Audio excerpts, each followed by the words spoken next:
నీయుల చరిత్ర మనకు ఏమి నేర్పిస్తుంది అన్నది దయచేసి మనమందరం కూడా నేర్చుకుందాము. మరి బైబిల్ గ్రంథములో మనం చూడగలిగితేనండి, బైబిల్ గ్రంథములో వ్రాయబడిన ప్రతి సందర్భము మనల్ని బలపరచడానికి వ్రాయబడ్డాయి, మనల్ని బలపరుస్తాయి ఖచ్చితంగా. కాబట్టి మనము ఆలోచన చేయగలిగితేనండి, ఎప్పుడు కూడా బైబిల్ గ్రంథములో చరిత్రలు చదువుతున్నప్పుడు ఎప్పుడు కూడా 2 రిఫరెన్సులు మీ మైండ్లో ఫీడ్ అయి ఉండాలి. బైబిల్లో ఎందుకు చరిత్ర రాయబడింది, ఎందుకు చరిత్ర పుస్తకాలు ఎందుకు రాయబడ్డాయి, అసలు ఎందుకు మనకి చరిత్ర అన్నప్పుడు ఎప్పుడు కూడా మీ మైండ్లో 2 రిఫరెన్సులు ఎప్పుడు కూడా ఫీడ్ చేసి పెట్టుకోండి. ఒకటి ఏంటి అన్నప్పుడు, రోమీలకు రాసిన పత్రిక 15వ అధ్యాయము 4వ వచనములో అపోస్తులైన పౌలు గారు రోమీలకు రాసిన పత్రిక 14వ అధ్యాయం 4వ వచనములో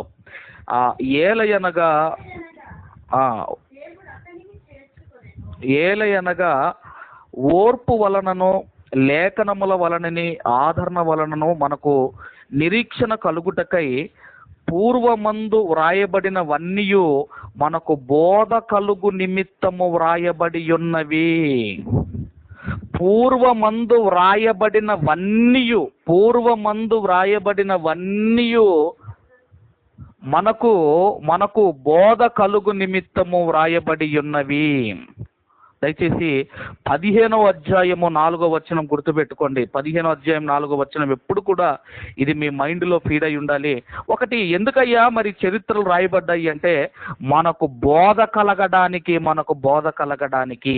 ఇక 2వ రిఫరెన్స్ ఏంటన్నప్పుడు, కొరంథీయులకు రాసిన మొదటి పత్రిక అపోస్తులైన పౌలు గారు కొరంథీయులకు రాసిన మొదటి పత్రిక 10వ అధ్యాయము 11వ వచనము మనందరికీ తెలుసు. 10వ అధ్యాయము 11వ వచనము, ఈ సంగతులు అంటే పాత నిబంధనలో జరిగిన సంగతులు దుష్టాంతములుగా వారికి సంభవించి యుగాంతమందున్న మనకు బుద్ధి కలుగుటకై వ్రాయబడెను.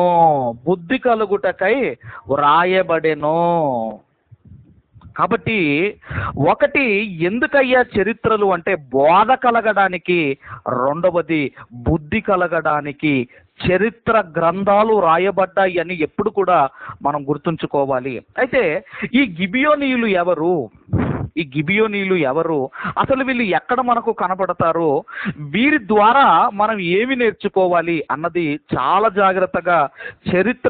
జాగ్రత్తగా మీరందరూ కూడా వినవలసిందిగా నేను మనవి చేస్తున్నాను. ఎందుకంటేనండి, మీరు ప్రారంభం నుండి ముగింపు వరకు వింటేనే మరి ఈ యొక్క లెసన్ అనేది, టాపిక్ అనేది మనకు అర్థమవుతుంది. కాబట్టి ఎప్పుడు కూడా స్కిప్ చేయకండి, ఫార్వర్డ్ చేయకండి. దయచేసి ఆరంభం నుండి ముగింపు వరకు శ్రద్ధగా మీరు వినండి, ఏమి నేర్చుకోవాలో మనకు అర్థమవుతుంది.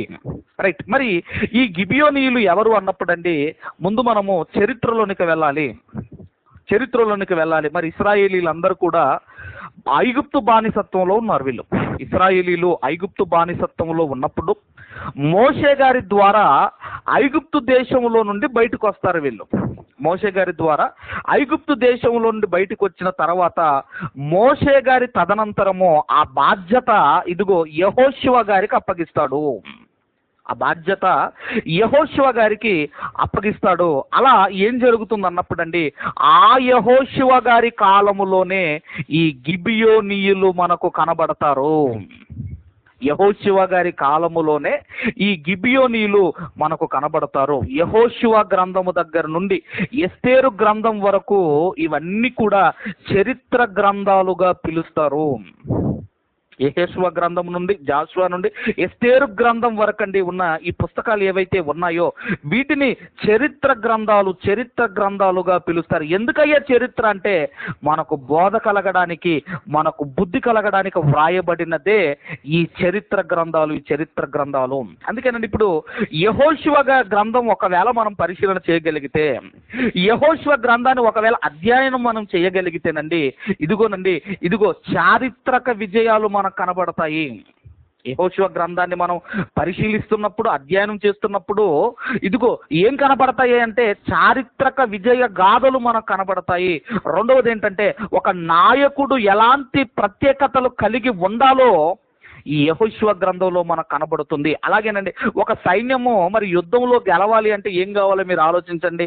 ఆయుధాలు కావాలి, ఆ ప్రజాబలము, ఇలాగా మనం ఆలోచిస్తాం. కానీ ఒక సైన్యము యుద్ధములో గెలవాలి అంటే అపరిమితమైన విశ్వాసము కావాలని ఈ యెహోషువ గ్రంథాన్ని పరిశీలిస్తే మనకు అర్థమవుతుంది. యుద్ధం గెలవాలి అంటే అపరిమితమైన విశ్వాసం కావాలి. అందుకేనండి ఈ యెహోషువ గారి గ్రంథంలో మనం చూడగలిగితే వీళ్ళు యోర్దాను నదిని దాటడం కానివ్వండి, ఆ తర్వాత వీళ్ళు మరి యెరికో పట్టణము చుట్టూ తిరిగినప్పుడు ఆ గోడలు కూలిపోవటం కానివ్వండి, ఆ హాయి పట్టణాన్ని వీళ్ళు జయించటం కానివ్వండి, ఈ అన్ని సందర్భాలు కూడా మనకు ఎక్కడ కనబడతాయి అన్నప్పుడు యెహోషువ గ్రంథమును మనం చదివినప్పుడు ఈ సందర్భాలన్నీ కూడా మనకు తారసపడతాయి. అయితే మనం ఆలోచన చేయగలిగితే యెహోషువ గారిని కూడా సాతానుడు ఎన్నోసార్లు ప్రత్యక్షంగా ఎన్నోసార్లు లొంగ తీసుకోవాలి అనుకున్నాడు. ఎన్నోసార్లు ప్రత్యక్షంగా లొంగ తీసుకోవాలి అనుకున్నాడు. కానీ ఇదిగోనండి సాతాను వల్ల కాలేదు. సాతానుగాడు వాడి యొక్క లక్షణం ఏంటంటేనండి, ముందు వాడు ప్రత్యక్షంగా లొంగ తీసుకోవాలని చూస్తాడు. ఆ తర్వాత ప్రత్యక్షంగా ఒకవేళ మీరు లొంగటం లేదనుకోండి, పరోక్షంగా దెబ్బతీయాలని చూస్తాడు. ఇండైరెక్ట్గా వాడు దెబ్బ కొట్టాలని చూస్తాడు. అందుకేనండి యెహోషువ గారిని కూడా ఎన్నోసార్లు డైరెక్ట్గా దెబ్బతీయాలి అనుకున్నాడు. కానీ వాడి వల్ల కాలేదు. అందుకేనండి సాతాను గారి దగ్గర ఉన్నది ఏంటంటే వాడి దగ్గర కుయుక్తి ఉంది. వాడి దగ్గర కపటోపాయములు ఉన్నాయి. వాడి దగ్గర కుయుక్తి ఉంది. వాడి కుయుక్తిని మనం జయించాలి అంటే మన దగ్గర యుక్తి ఉండాలి. అందుకే పౌలు గారు అంటారు, మనము అపవాది తంత్రములను ఎరగని వారము కాదు, అంటే వాడి తంత్రములన్నీ మనకు తెలుసు అంటాడు పౌలు గారు. అందుకేనండి మనం ఆలోచన చేయగలిగితే యెహోషువ గారు ప్రత్యక్షంగా దొరకకపోయేసరికి పరోక్షంగా దెబ్బతీయాలి అనుకున్నాడు. ఒక దావీదు గారి గురించి మీరు ఆలోచన చేయగలిగితే ప్రత్యక్షంగా ఎన్నోసార్లు దాడి చేశాడండి. ఎన్నోసార్లు ఒక సింహం ద్వారా కావచ్చు, ఒక ఎలుగుబంటి ద్వారా కావచ్చు, ఒక గొలియాతు ద్వారా కావచ్చు, ప్రత్యక్షంగా డైరెక్ట్గా ఎన్నోసార్లు వాడు దాడి చేసిన ఇదిగోనండి దావీదు గారు పడిపోలేదు కానీ ఆయన ఎప్పుడు పడిపోయారంటే పరోక్షంగా దెబ్బతీశాడు. పరోక్షంగా ఎలా దెబ్బతీశాడో, ఒక బచ్చబా ద్వారా ఎలా పడిపోయాడో, ఇదిగోనండి డైరెక్ట్గా వస్తే పడిపోని దావీదు గారు ఎలా పడిపోయాడంటే పరోక్షంగా దెబ్బతీశాడు. అందుకే ఒక సంసోను గారిని కూడా మీరు చూడండి, ఎన్నోసార్లు అటాక్ చేసి సంసోను మీద కూడా వెళ్ళాడు, సంసోను గారి మీద కూడా వెళ్ళాడు. ఇదిగోనండి అందుకే మీరు చూడగలిగితే గాడిద దవడ ఎముకతో 1000 మందిని సంహరించిన ఒక సంసోను గారు ఏం చేశాడంటే పరోక్షంగా దెబ్బతీశాడు. దెలీలాతో పరోక్షంగా దెబ్బతీశాడు. అతని బలం ఎక్కడుందో చెప్పాడు. ఇదంతా కూడా పరోక్షంగా, అంటే నువ్వు డైరెక్ట్గా పడకపోతే వాడు ఇండైరెక్ట్గా దెబ్బతీస్తాడు. అలాగే మనల్ని కూడా మనం కూడా వాడికి ప్రత్యక్షంగా మనం పడిపోలేదనుకోండి, వాడు మనల్ని కూడా పరోక్షంగా వాడు దెబ్బతీస్తాడు. ఎలా దెబ్బతీస్తాడంటేనండి వాళ్ళ కుటుంబం చూడు ఎంత హాయిగా ఉందో, వాళ్ళ లైఫ్ చూడు, వాళ్ళ జీవితం చూడు ఎంత లగ్జరీగా ఉందో అని వాడు ఏం చేస్తాడంటే ఎదుటి వారిని చూపించి మనల్ని దెబ్బతీయాలని చూస్తాడు. అందుకేనండి సాతానుకు డైరెక్ట్గా ఎవరైతే పడిపోరో వారందరినీ ఇండైరెక్ట్గా పడగొడతా ఉంటాడు. అందులో హేమీలు ఉన్నారు.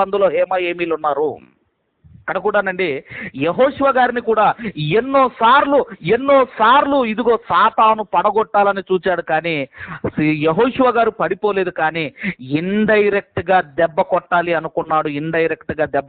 అనుకున్నాడు. అదే ఎవరి ద్వారా అన్నప్పుడు అండి, ఎవరి ద్వారా అన్నప్పుడు గిబియోనీల ద్వారా ఇండైరెక్ట్గా దెబ్బ కొట్టాలి అనుకున్నాడు. అందుకేనండి ముందే మోషే గారి కాలంలోనే దేవుడు ఇశ్రాయేలుకి ఏం చెప్పాడు అన్నప్పుడు అండి, ఆ దేశానికి వెళతారు మీరు, ఆ పాలు తేనెలు ప్రవహించు దేశానికి వెళ్ళినప్పుడు మీరు ఎలా ఉండాలో ఒక మాట చెబుతున్నాడు ఆయన. మనం అందరం కూడా దయచేసి చూడగలిగితే, దయచేసి నిర్గమాకాండం 34వ అధ్యాయము, నిర్గమాకాండము 34వ అధ్యాయము దయచేసి 15వ వచనాన్ని చదువుకుందాం. 15వ వచనాన్ని చదువుకుందాం. ఆ దేశపు నివాసులతో నిబంధన చేసుకొనకుండా జాగ్రత్త పడుము. ఏ దేశపు నివాసులతో? అప్పటికి కానాను భూభాగంలో 7 జాతుల వారు నివసిస్తున్నారు. ఇంతకుముందు మీరు బైబుల్ రీడింగ్లో మీరు చదువుకున్నారు. అమోరీలు కానివ్వండి, కానానీయులు, హిత్తీలు, పెరిజ్జీలు, హివ్వీలు కానివ్వండి, యోబుసీలు కానీ వీళ్ళందరూ కూడా అక్కడ 7 జాతుల వారు నివసిస్తున్నారు. వారితో ఈ ఇశ్రాయేలుతో చెబుతున్నాడు. ఏమని చెబుతున్నాడు అంటే, ఆ దేశపు నివాసులతో నిబంధన చేసుకొనకుండా జాగ్రత్త పడుము. వారు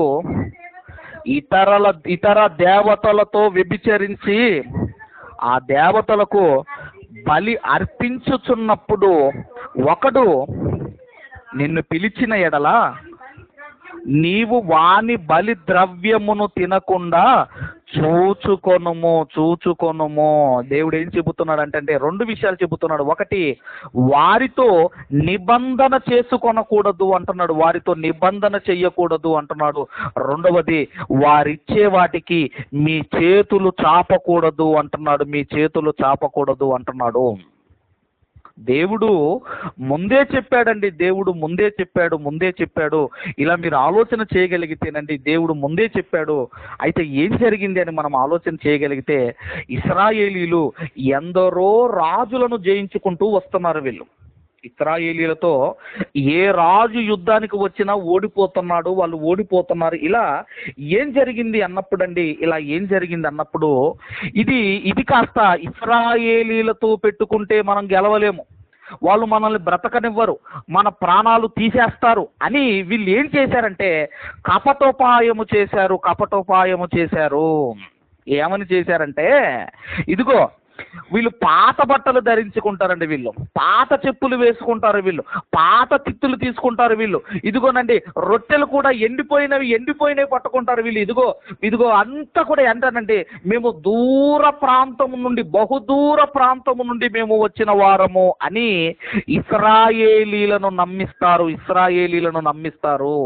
అయ్యా, మేము ఈ ప్రాంతం వాళ్ళము కాదు, మేము ఇక్కడి వాళ్ళము కాదు, కాకపోతే రుజువులు చూడు, మా బట్టలు చూడు, మా వేషం చూడు, ఇదిగో మేము తెచ్చుకున్న ఆహారం తిరు, మేము తెచ్చుకున్నప్పుడు ఎలా ఉంది, ఇప్పుడు ఎలా ఉంది, ఒకసారి ఆహారము చూడు అని వీళ్ళు ఏం చేస్తారంటేనండి, కపటోపాయముతో ఇశ్రాయేలీలను ఒప్పిస్తారు. ఈ గిబియోనీయులు ఇశ్రాయేలీలను ఒప్పిస్తారు. అప్పుడు మీరు ఆలోచన చేయగలిగితేనండి, ఇక్కడ వీళ్ళు కుయుక్తితో ఇశ్రాయేలీలను ఒప్పిస్తున్నప్పుడు అప్పుడు ఇశ్రాయేలీలు ఎలా ఉండాలి అంటే యుక్తిగా ఉండాలి. అసలు ఎవరి గిబియోనీయులు, అసలు ఈ ప్రజలు ఎవరు, వీళ్ళది ఏంటి అన్నప్పుడు వీళ్ళు ఏం చేయాలన్నప్పుడు దేవుని దగ్గర ఎంక్వైరీ చేయాలి. అసలు ఎవరు వీళ్ళు ఎక్కడి వాళ్ళు వీళ్ళు అని దేవుణ్ణి వీళ్ళు అడగాలి. వీళ్ళు ఇశ్రాయేలు మీరు ఆలోచన చేయగలిగితే, యుద్ధానికి వెళ్ళమంటావా వద్దంటావా, అయ్యా ఈ పరిస్థితికి కారణం ఏంటి, వాళ్ళ మీదకి వెళ్ళి మేము ఎందుకు ఓడిపోయాం, అన్నిటికీ ఇశ్రాయేలీలు దేవుడి దగ్గర ఎంక్వైరీ చేయాలి. కానీ వాళ్ళు కూడానండి విచారణ చెయ్యకుండా ఈ గిబియోనీలు చెప్పింది ఇశ్రాయేలీలు నమ్ముతారు. దేవుడి దగ్గర ఎంక్వైరీ చేయలేదంట, అటు ఇశ్రాయేలీలు చేయలేదు, అలాగే అటు యెహోషువ గారు కూడా చేయలేదు. ఇదిగోనండి వీళ్ళు చెయ్యకుండా వాళ్ళు చెప్పింది నమ్ముతారు. కాబట్టి వీళ్ళు ఏదైతే దేవుడు చేయవద్దు అన్నాడో, నిబంధన చేయవద్దు అన్నాడో, వాళ్ళతోని ఇదిగో గిబియోనీలతోని నిబంధన చేస్తారు. ఇదిగోనండి మిమ్మల్ని మీ ప్రాణము తీయము అని వాళ్ళకు మాటిస్తారు. అక్కడ ఏం జరిగిందంటేనండి, వాళ్ళు చెప్పింది వీళ్ళు నమ్మారు, వాళ్ళు చెప్పింది వీళ్ళు నమ్మారు. అందుకేనండి ఎప్పుడు కూడా సాతానుడు ప్రత్యక్షముగా వాడు మనల్ని పడగొట్టినప్పుడు పడిపోకపోతే వాడు పరోక్షముగా వాడు దెబ్బతీసే ప్రయత్నము చేస్తాడు. అప్పుడు మనం ఆలోచన చేయగలిగితే ఎప్పుడు కూడా మన స్వనీతిని మనం ఎప్పుడూ ఆధారము చేసుకోకూడదు.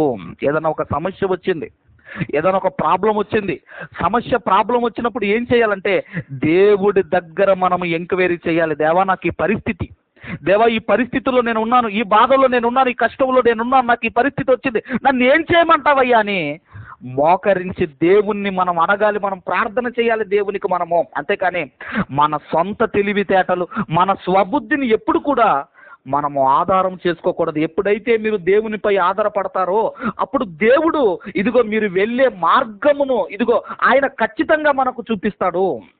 ఆయన ఖచ్చితంగా ఇదిగో మనం వెళ్తున్న మార్గము సత్యమా కాదా, అది యథార్థమైనది కాదా, ఆయన ఖచ్చితంగా మనకు చెబుతాడు. కాబట్టి ఇక్కడ మనం ఆలోచన చేయగలిగితే, కొంతమంది ఉంటారండి, ఎన్ని చెప్పండి వాళ్ళు గ్రహించరు, ఎన్ని చెప్పండి వాళ్ళు గ్రహించరు, వాళ్ళు పట్టించుకోరు. కాబట్టి ఆ తర్వాతనండి వీళ్ళు ఇశ్రాయేలీలు దేవుడి దగ్గర ఎంక్వైరీ చేయకుండా, వీళ్ళ గురించి ఎంక్వైరీ చేయకుండా వీళ్ళు మీ ప్రాణము తీయము అని వాళ్ళకు మాటిస్తారు, వాళ్ళతో నిబంధన చేస్తారు. మరి ఆ తర్వాత ఏం జరుగుతుందంటేనండి, మరుగైనది ఏదియు బయలుపరచబడకపోదు అన్నాడు దేవుడు. ఆ తర్వాత 3 రోజులకు తెలుస్తుంది. ఆ తర్వాత వాళ్ళు పొరపాటు జరిగిందయ్యా అని ఒప్పుకుంటారు. ఇదంతా కూడా మనము దయచేసి మనం అందరం కూడా ఒక్కసారి ఇవన్నీ ఎక్కడ ఉన్నాయో మనం చూసుకుంటూ వెళ్ళగలిగితే, యెహోషువ గ్రంథము, దయచేసి అందరూ కూడా తీయండి, యెహోషువ గ్రంథము 9వ అధ్యాయము, యెహోషువ గ్రంథము 9వ అధ్యాయము. ముందుగా రాసుకునే వాళ్ళు 1 నుంచి 6 వచనాలు రాసుకోండి. ఈ అధ్యాయం అంతా చదవండి. తర్వాత ఈ లెసన్ అయిపోయిన తర్వాత ఈ అధ్యాయం అంతా కూడా మీరు దయచేసి చదవండి. మనం అందరము మొదటి 3 వచనాలు మనం ముందుగా చదువుకుందాం. మొదటి 3 వచనాలు. యోర్దాను అవతలనున్న మాన్యములోను లోయలోను లెబానోను నెదుటి మహాసముద్రము తీరమందంతటను ఉన్న హిత్తీయులు, అమోరీలు, కానానీలు, పెరిజ్జీలు, హివ్వీయులు, యోబుసీయులు అనువారి రాజులందరూ జరిగిన దానిని వినినప్పుడు వారు యెహోషువతోనూ ఇశ్రాయేలుతోనూ యుద్ధము చేయుటకు కూడి వచ్చిరి. యెహోషువ యెరికోను హాయికిని చేసిన దానిని గిబియోను నివాసులు వినినప్పుడు అంటే రాజులకు ఇశ్రాయేలీలు ఏమేమి చేసుకుంటూ వస్తున్నారో ఇవన్నీ కూడా గిబియోనీయులు విన్నారు. విని ఏం చేశారు? 4, 5, 6 వచనాలు మనం చదువుకుందాము. వారు కపటోపాయము చేసి అని మనం చదువుకుంటున్నాము. అంటే కపటోపాయము చేసేది ఎవరయ్యా అంటే సాతానుగాడు చేసేది. కపటోపాయములు చేసేది ఎవడంటే సాతానుగాడు. కపటోపాయములు చేసేది కపటోపాయములు చేసి రాయబారులమని వేషము వేసుకొని బయలుదేరి తమ గాడిదలకు పాత గోనెలు కట్టి పాత గిల్లి చినిగి కుట్టబడి ఉన్న ద్రాక్షారసపు సిద్దెలు తీసుకొని పాతగిలి మాసికలు వెయ్యబడిన చెప్పులు పాదములకు తొడుక్కొని పాత బట్టలు కట్టుకొని వచ్చిరి. వారు ఆహారముగా తెచ్చుకొనిన భక్ష్యములన్నీ ఎండిన ముక్కలుగాను ఉండెను. వారు గిల్గాలు నందలి పాలెములోనున్న యెహోషువ యొద్దకు వచ్చి, మేము దూరదేశము నుండి వచ్చిన వారము, మాతోనొక నిబంధన చేయుడని అతనితోనూ ఇశ్రాయేలుతోనూ చెప్పగా అంటే వీళ్ళు ఏమని చెబుతున్నారు అంటే, కపటోపాయముతో అయ్యా మేము దూర ప్రాంతము నుండి వచ్చిన వాళ్ళం, మేము వాళ్ళను నమ్మించడానికి ఈ గిబియోనీలు ఏం చేస్తున్నారు అంటే, ఒక్కసారి మా వేషం చూడండి, మేము తెచ్చుకున్న ఆహారం చూడండి, మా బట్టలు చూడండి, మేము దూర ప్రాంతము నుంచి వచ్చిన వారము, అని వాళ్ళు రుజువులు చూపిస్తున్నారు. అందుకేనండి, కపటోపాయము చేసేది ఎవరంటే సాతాను. కపటోపాయం చేశారంటే సాతాను ఉన్నట్టే కదా. ఆ తర్వాత ఏం జరిగింది? 9వ వచనాన్ని చదువుకుందాం. 9వ వచనాన్ని దయచేసి అందరము చదువుకుందాము. వారు ఏమని చెబుతున్నారంటే, వారు నీ దేవుడైన యెహోవా నామమును బట్టి నీ దాసులమైన మేము బహుదూరము నుండి వచ్చితిమి, ఏలయనగా ఆయన కీర్తిని, ఆయన ఐగుప్తులో చేసిన సమస్తమును, యోర్ధానుకు అద్ధరణ్యన ఉన్న ఇవన్నీ కూడా వాళ్ళు ఏం చెబుతున్నారంటేనండి, ఇదిగో మేము బహుదూరము నుంచి వచ్చామని చెబుతూ, ఇదిగో దేవుని నామమును బట్టి మేము సాక్ష్యమిస్తున్నాము అని చెబుతున్నారు. అందుకేనండి, ఎవరినైనా నమ్మించడానికి మీరు ఆలోచించండి. ఎవరినైనా నమ్మించడానికి దేవుని తోడు, దేవుని మీద ఒట్టన్నారు అనుకోండి, ఇక వెంటనే నమ్మేస్తారు. దేవుని మీద ఒట్టంటే వెంటనే ఎవరైనా కూడా నమ్మేస్తారు. ఇక్కడ కూడా వీళ్ళు ఏం చెబుతున్నారంటే, దేవుణ్ణి సాక్షిగా చెబుతున్నారు. దేవుణ్ణి సాక్షిగా చెప్పేసరికండి, ఇశ్రాయేలీలు కానివ్వండి, వాళ్ళకు నాయకుడుగా ఉన్న యెహోషువ గారు కానివ్వండి, వీళ్ళు దేవుణ్ణి ఎప్పుడైతే దేవుని నామమును బట్టి చెబుతున్నామన్నారో, ఇక వీళ్ళు కూడా నమ్మేశారు.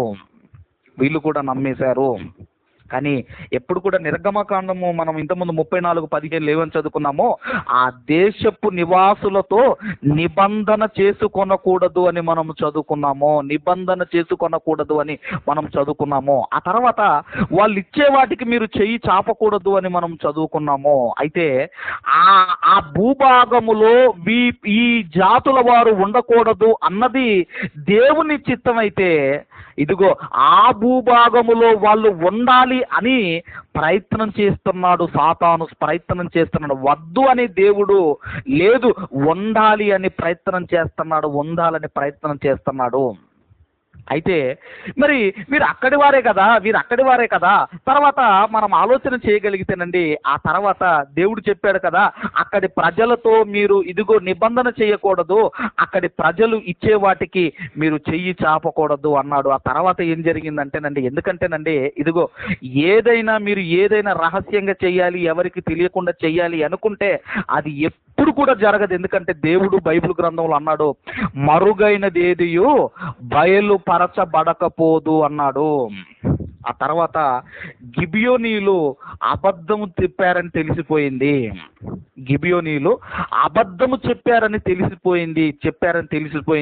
ఆ తర్వాత చూడండి, 16వ వచనం చదువుకుందాం దయచేసి. 16వ వచనం చూడండి. అయితే వారితో నిబంధన చేసి 3 దినములైన తర్వాత వారు తమకు పొరుగువారు తమ నడుమను నివసించువారే అని తెలిసికొనిరి. 3 రోజుల తర్వాత ఏమైపోయిందంటే నిజం తెలిసిపోయింది. 3 రోజుల తర్వాత నిజం తెలిసిపోయింది. ఇప్పుడు 14వ వచనం కూడా ఒక్కసారి చదవండి. 14వ వచనం కూడా మీరు చూడగలిగితే, ఇశ్రాయేలీలు యెహోవా చేత సెలవు పొందకయే వారి ఆహారములో కొంత పుచ్చుకొనగా, అక్కడ ఏమని రాయబడిందంటే, ఇశ్రాయేలీలు చేసిన తప్పేంటయ్యా అంటే, అక్కడ వాళ్ళ తప్పేంటంటే, యెహోవా చేత సెలవు పొందకయే వారి ఆహారములో కొంత పుచ్చుకొనగా. అక్కడ వాళ్ళతో నిబంధన చేయకూడదు, ఆ దేశ ప్రజలతో వారిచ్చే వాటికి మీరు చెయ్యి చాపకూడదు అన్నాడు. ఇశ్రాయేలీలు కూడా ఇందులో వాళ్ళది కూడా తప్పుంది. ఇశ్రాయేలీలు నమ్మారు, ఇదిగో యెహోషువ గారు కూడా నమ్మారు. వీళ్ళు చేసిన తప్పేంటంటే దేవుడి దగ్గర విచారణ చెయ్యలేదు, ఎంక్వైరీ చెయ్యలేదు. ఎంక్వైరీ చేయలేదండి, ఎంక్వైరీ చేయలేరు. అంటే మనం ఆలోచన చేయగలిగితే ఇశ్రాయేలీలు ఈ పొరపాటు చేయడానికి మాయ చేసింది ఎవరు అంటే సాతాను మాయ చేశాడు, సాతాను మాయ చేశాడు. ఎందుకంటే అక్కడ ఆ భూభాగాల్లో వాళ్ళు ఉండకూడదు అన్నది దేవుడి నిర్ణయం అయితే, లేదు లేదు లేదు ఆ భూభాగాల్లోనే ఉంచుతాను అన్నది సాతాను నిర్ణయం. ఆ తర్వాత ఏం జరిగింది అన్నప్పుడు 22, 23, 24 వచనాలు మనం చదువుకుందాం. 22, 23, 24 వచనాలు మనం చదువుకుందాం. మరియు యెహోషువ వారిని పిలిపించి ఇట్లా నేను, మీరు మా మధ్యన నివసించు వారై ఉండియు మేము మీకు బహుదూరముగా ఉన్నవారమని చెప్పి మమ్ము నేల మోసపుచ్చితిరి, హేతువు చేతను మీరు శాపగ్రస్తులగుదురు, దాస్యము మీకెన్నడును మానదు, నా దేవుని ఆలయమునకు మీరు కట్టెలు నరుకువారును నీళ్లు చేదువారునై ఉండక మానరు. అందుకు వారు యెహోషువను చూచి, నీ దేవుడైన యెహోవా ఈ సమస్త దేశమును మీకిచ్చి మీ ఎదుట నిలవకుండా ఈ దేశ నివాసులందరినీ నశింపజేయునట్లు తన సేవకుడైన మోషేకు ఆజ్ఞాపించనని నీ దాసులకు రూఢిగా తెలపబడెను గనుక మేము మా ప్రాణముల విషయములో నీ వలన మిక్కిలి భయపడి ఈలాగు చేసి తిమి 3 రోజుల తర్వాత తెలిసిపోయింది. ఇక ఆయన ఏమంటున్నాడంటేనండి, మీరు దేవుని ఆలయములో కట్టెలు కొట్టేవారిగాను నీళ్లు చేదేవారిగాను మీ లైఫ్ లాంగ్ మీరు ఇలాగే మీరు ఉంటారు అని యెహోషువ గారు చెబుతున్నారు. ఆ తర్వాత వాళ్ళు ఎందుకు అబద్ధం చెప్పారో అక్కడ చెబుతున్నారండి. ఎందుకు అబద్ధం చెప్పారంటే, మేము మా ప్రాణముల విషయములో నీ వలన మిక్కిలి భయపడి ఈలాగు చేసి తిమి. అయ్యా, అబద్ధమే చెప్పాము, పొరపాటు చేశాము, కరెక్టే. ఎందుకంటే ఇదిగో మాకు ప్రాణభయం ఉంది, మీ వలన మాకు ప్రాణభయం ఉంది అని ఎలా చెప్పారు? పొలైట్గా చెప్పారండి వాళ్ళు. ఎలా చెప్పారండి వాళ్ళు? పొలైట్గా చెప్పారు వాళ్ళు. అంతేగాని మీరు మాకు మాట ఇచ్చారు, ఇదిగో మీరు ఉండమన్నారు కాబట్టి మమ్మల్ని కంపల్సరీ ఉండనివ్వాలని అలాగా చెప్పలేదండి వాళ్ళు. అలా డిమాండ్ చేయలేదు వాళ్ళు. ఎలా చెప్పారు అంటే పొలైట్గా, అయ్యా కరెక్టే అయ్యా మీరు చెప్పేది మేము అబద్ధమే చెప్పామయ్యా, కానీ మీకు భయపడ్డాం, మమ్మల్ని ప్రాణాలతో ఉంచరేమో అని భయపడి మేము చెప్పాము. అంటే వాళ్ళు చెప్పే విధానంలో మనకేం కనపడుతుందంటే పశ్చాత్తాపం మనకు కనబడుతుంది. అందుకే ఆయన అంటున్నాడు, ఇదిగో మీ లైఫ్ లాంగ్ ఇక దేవుని దేవాలయంలో మీరు ఏం చేస్తారంటే కట్టెలు కొట్టేవారుగా, తర్వాత నీళ్లు చేదేవారిగా మీరు ఉంటారు అన్నాడు. తర్వాత 25, 26, 27 కూడా మనం చదువుకుందాం. 25, 26, 27 కూడా మనం చదువుకుందాము. కాబట్టి మేము మీ వశములో ఉన్నాము, మాకు ఏమి చేయుట నీ దృష్టికి న్యాయమో, ఏది మంచిదో అదే చేయమని యెహోషువకు ఉత్తరమిచ్చిరి. కాగా అతడు అలాగు చేసి ఇశ్రాయేలీలు గిబియోనీయులను చంపకుండా వారి చేతిలో నుండి విడిపించెను. అయితే అమ్మ, దయచేసి మీకు చెప్తూనే ఉన్నాను, మళ్ళీ మీరు మ్యూట్ చేసి కనెక్షన్స్ ఇవ్వండి. దయచేసి మధ్యలో డిస్టర్బ్ చేయకండి, చూసుకోండి ఫోన్ల దగ్గర. 27వ వచనం, అయితే సమాజము కొరకును యెహోవా ఏర్పరచుకొని చోటును నుండు బలిపీఠము కొరకును కట్టెలు నరుకువారుగాను నీళ్లు చేదువారుగాను యెహోషువ ఆ దినమందే వారిని నియమించెను. నేటి వరకు వారు ఆ పని చేయువారై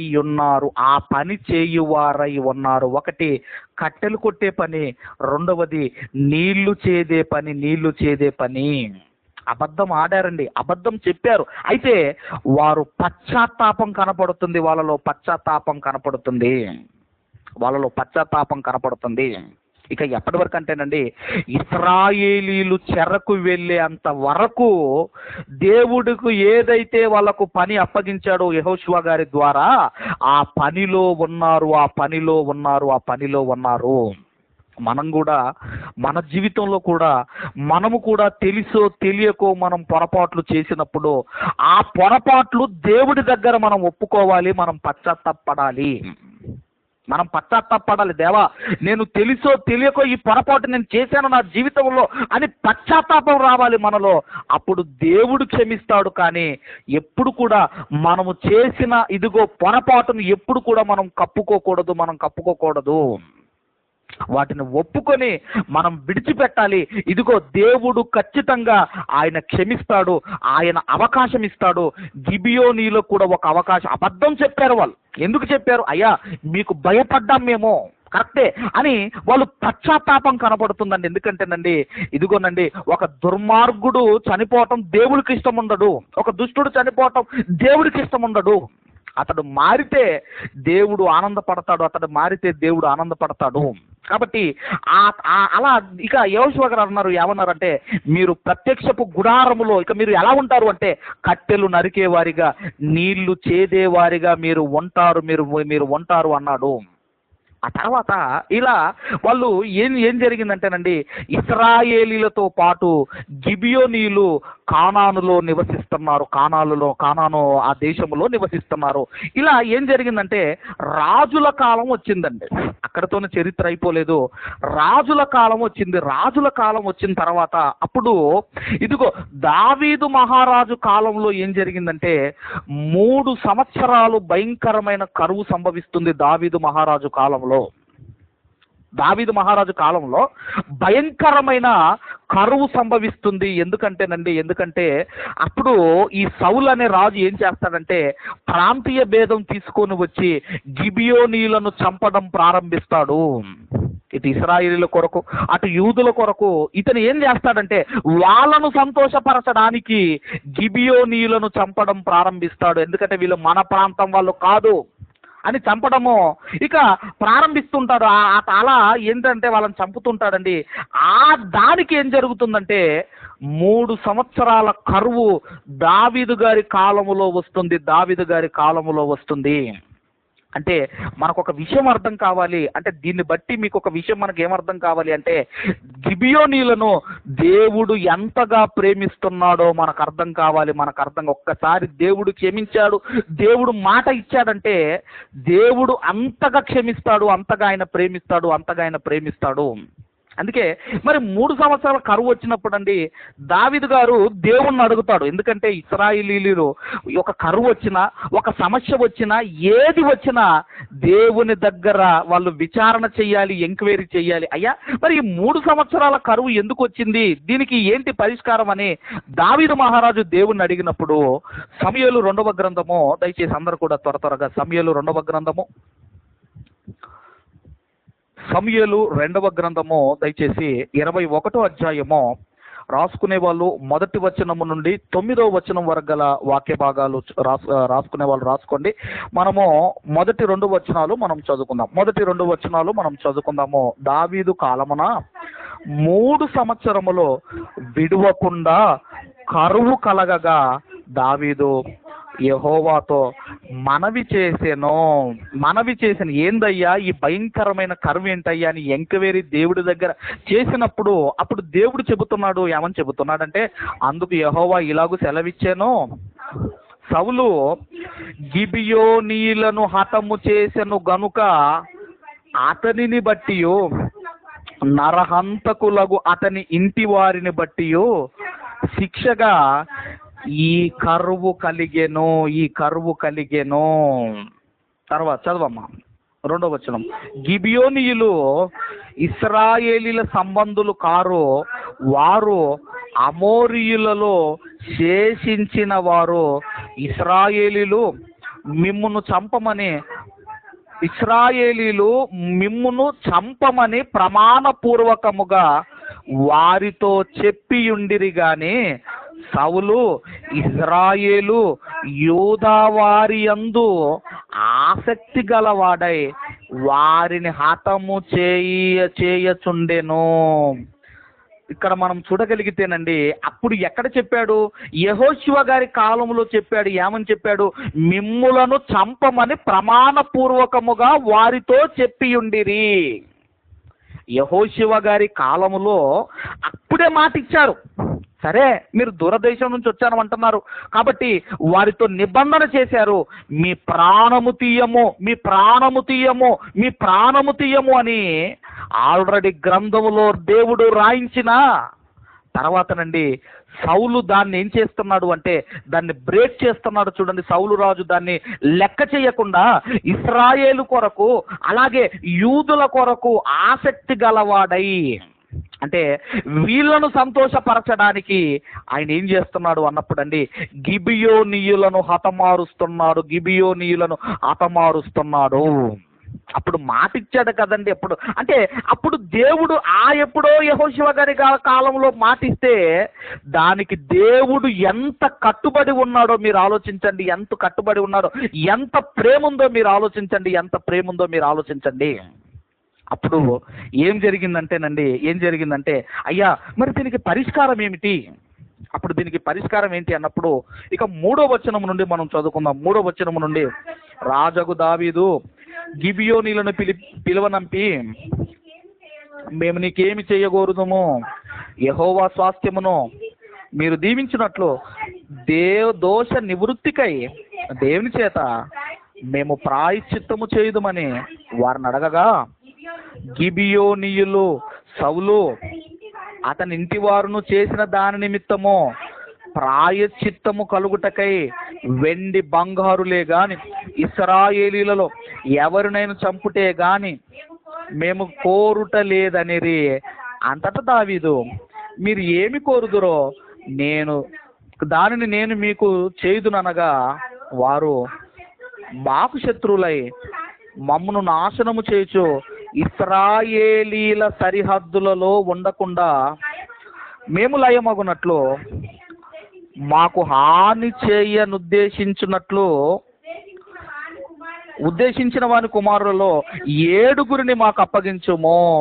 యెహోవా ఏర్పరచుకొనిన సౌలు గిబియా పట్టణములో యెహోవా సన్నిధిని మేము వారిని ఉరి తీసేదమని రాజుతో మనవి చేయగా, రాజు నేను వారిని అప్పగించేదననేను. అయ్యా మాకు వెండి బంగారములు ఇదిగో మేము ఏమి కోరటం లేదు, మాకు బంగారం అవసరం లేదు, ఇదిగో మాకు ఏమి అవసరం లేదయ్యా, ఇదిగో ఇశ్రాయేలీలలో ఎవరినైనా చంపటమైనా మేము కోరటం లేదు. ఇదిగో మమ్మల్ని శత్రువులుగా భావించి మమ్మల్ని హతము చేసిన ఆ సౌలు కుటుంబీకులలో ఒక 7 మాకు అప్పగించండి, వారిని మేము ఉరి తీస్తామన్నారు. దావీదు గారు కూడా ఒప్పుకున్నారు. ఆ తర్వాత 7వ వచనం కూడా మనం చదవగలిగితే, 7 నుంచి మనం చదవగలిగితే, తానును సౌలు కుమారుడగు యోనాతానును యెహోవా నామమును బట్టి ప్రమాణము చేసి ఉన్న హేతువు చేత రాజు సౌలు కుమారుడగు యోనాతానునకు పుట్టిన మెఫీబోషేతును అప్పగింపక, అయ్యా కుమార్తెగు రిస్పా సౌలునకు కనిన 2 కుమారులకు అర్మోనిని మెఫీబోషేతును సౌలు కుమార్తెగు మేరాబు మెహూలతీయుడగు బర్జిల్లై కుమారులైన ఆద్రియేలునకు కనిన 5 కుమారులను పట్టుకొని గిబియోనీయులకు అప్పగించెను. వారు 7 తీసుకొని పోయి కొండ మీద యెహోవా సన్నిధిని ఉరి తీసిరి. ఆ 7 ఏకరీతినే చంపబడిరి. కోత కాలమున ఎవల కోత ఆరంభమందు వారు మరణమయ్యిరి.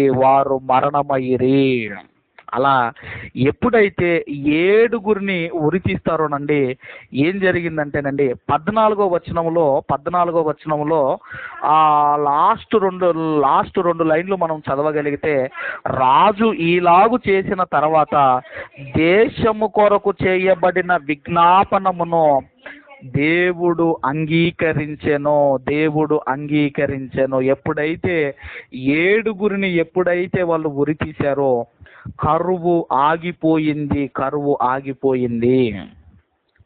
కాబట్టి మనము ఆలోచన చేయగలిగితేనండి, మనము చూడగలిగితేనండి, ఇదిగో మనుషులైనా మనల్ని విడిచిపెడతారేమో కానీ, మనుషులైనా మనల్ని మర్చిపోతారు, మనుషులు మనకు మాటిచ్చి మర్చిపోతారేమో కానీ దేవుడు మరవడు, దేవుడు విడవడు. ఒకనాడు యెహోషువ గారి కాలంలో మాటిచ్చాడు, ఆ మాట మీద నిలవబడి ఉన్నాడు దేవుడు.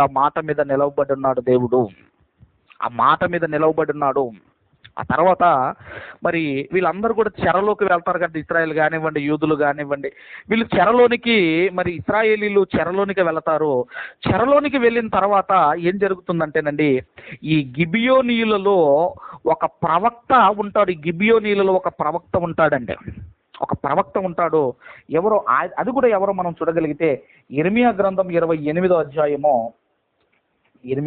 దయచేసి 28వ అధ్యాయము దయచేసి మొదటి వచనాన్ని మనం అందరము కూడా చదువుకుందాం. 28వ అధ్యాయము మొదటి వచనాన్ని మనం అందరము కూడా చదువుకుందాము. యూదా రాజు అయిన సిద్కియా ఏలుబడి ఆరంభమున 4వ సంవత్సరము 5వ నెలలో గిబియోను వాడును ప్రవక్తయును అజూరు కుమారుడునైన అనన్య యాజకుల ఎదుటను ప్రజలందరి ఎదుటను యెహోవా మందిరములో నాతో ఈలాగు అనెను. అంటే దేవుడు గిబియోనీలలో మనం ఆలోచన చేయగలిగితే వాళ్ళను కాపాడుకుంటూనే వస్తున్నాడు. అలాగే మనం ఆలోచన చేయగలిగితే ఎప్పుడైతే వాళ్ళు పశ్చాత్తాపడ్డారో దేవుడు వాళ్ళని ప్రేమిస్తూనే ఉన్నాడు. అందులో ఎవరు కనపడుతున్నారంటేనండి, ఆ గిబియోనీలలో హనన్యా అనే ఒక ప్రవక్త మనకు కనపడుతున్నాడు. కాబట్టి మనం ఆలోచన చేయగలిగితేనండి, ఈ పాఠం ద్వారా మరి మనం ఏమి నేర్చుకోవాలి అన్నప్పుడండి, సాతాను ఇదిగో కపటోపాయములు చేస్తాడు. వాడు కుయుక్తిగా మన పట్ల వాడు ప్లాన్స్ వేస్తూ ఉంటాడు. అప్పుడు మనం ఎలా ఉండాలి అంటే, ఒక క్రైస్తవుడిగా నువ్వు యుక్తిగా ఉండాలి. వాడు కుయుక్తిని మనము గ్రహించి మనము యుక్తిగా ఉండాలి. కాబట్టి మనం ఆలోచన చేయగలిగితేనండి, ఇదిగో ఏదైతే మనం ఆలోచన చేస్తున్నాం మనము, ఇదిగో వాడు ఏ విధంగా అయితే మనల్ని పడగొట్టాలని ఆలోచిస్తుంటాడో ప్రత్యక్షంగా, అప్పుడు మనం పడిపోయినప్పుడు అండి వాడు పరోక్షంగా దాడి చేస్తాడు. ఇదిగో మీకు తెలిసిన వాళ్ళతోనే, ఇదిగో మనకి ఇష్టమైన వారితోనే వాడు పడగొట్టే ప్రయత్నం చేస్తాడు. అందుకే మనం ఆలోచన చేయగలిగితేనండి, అవ్వ కూడా మీరు చూడగలిగితే అవ్వను కూడా ఎలా పడగొట్టిందంటేనండి, కుయుక్తి చేతనే పడగొట్టింది. వాడి మాయలో తొలి దంపతులు పడిపోయారు. కాబట్టి ఎవరైనా ఏదైనా తప్పిదం చేసినప్పుడు దేవుని దగ్గర మనం మోకరించి దేవుణ్ణి వేడుకోవాలి. అయ్యా, ఇది నేను చేశాను, ఇది నా వల్ల జరిగిపోయింది, కాబట్టి దేవా నన్ను కరుణించు, నన్ను క్షమించు అని ఆ పశ్చాత్తాపపు హృదయముతో మనం అడగగలిగితేనండి ఆయన క్షమిస్తాడు. మనము సత్యము గ్రహించేటట్లు చేస్తాడు. అది యథార్థమైనది కాదో చెబుతాడు. ఆయన మనల్ని నడిపిస్తాడు, మనల్ని ప్రేమిస్తాడు. కాబట్టి ఒకనాడు అన్యులైన ఈ గిబియోనీలను దేవుడు ఎలా కాపాడుకుంటూ వస్తున్నాడో చూడండి. వీళ్ళు 7 ఉరి తీయగానేనండి కరువు ఆగిపోయిందంటే మీరు ఆలోచించండి. కాబట్టి మనం కూడా చూడగలిగితేనండి, మనం కూడా ఆలోచన చేయగలిగితే, ఇదిగో మనం ఎప్పుడు కూడా దేవుని మీద మనం ఆధారపడాలి. మనం ఎప్పుడు కూడా ఇదిగో మన స్వనీతిని ఎప్పుడు కూడా మనం ఆధారం చేసుకోకూడదు. కాబట్టి మనము కూడా ఇదిగో తగ్గించుకొని, మనం కూడా ఏదైనా చేసినప్పుడు దేవుని సన్నిధిలో ఒప్పుకొని వాటిని విడిచిపెడితే దేవుడు మనల్ని క్షమిస్తాడు, కనికరిస్తాడు, మనల్ని దీవిస్తాడు, మనల్ని ఆశీర్వదిస్తాడు. అలా ఎప్పుడు కూడా పశ్చాత్తాపము కలిగిన మనస్సుతో మనం బ్రతకాలని కోరుకుంటూ ఈ నా మాటలు ముగిస్తున్నాను. దేవుడు మనందరిని దీవించి ఆశీర్వదించునుగాక.